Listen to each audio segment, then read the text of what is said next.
everyone. It's my birth month, so I decided to roam around the world, the world of lights.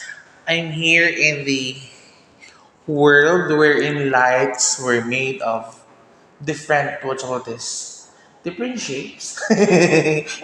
Yes, they are made with different, what you call this, attraction.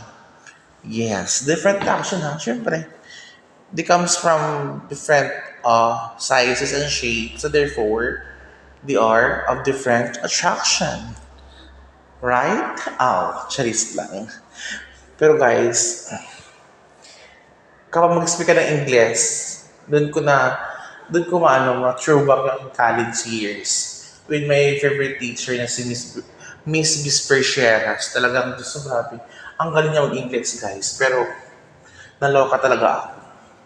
Ako yung nakaritig. Oo.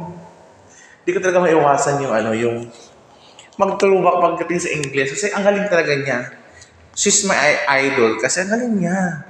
Ang galing ng English. Pero nga lang guys, nung pagka second year ko, hindi niya ako bet. Pero first year, bet niya ako. Second year na, hindi niya ako bet. Kaya, ayun na guys. Nag-ano na ako, nag-retake. Oo.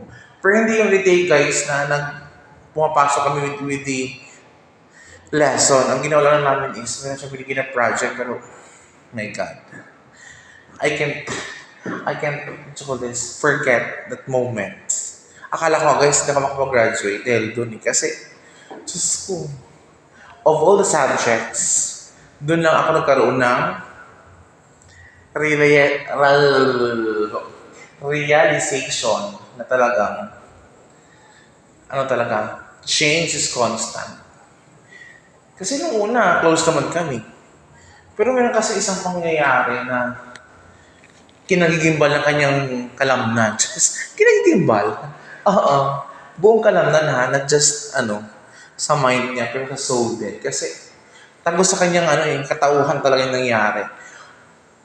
Alam mo, wala naman akong ginawa. Wala akong naalalang ginawa. Pero naging lang ako, parang ako yung naging, what's called this? What you call that? Parang ako naging, naipit lang ako sa sitwasyon. Kasi meron siyang teacher na hindi niya bet. Meron silang kunting misunderstanding. Then, it happened, friend ko din. Akala naman niya siguro na yung kanyang mga negative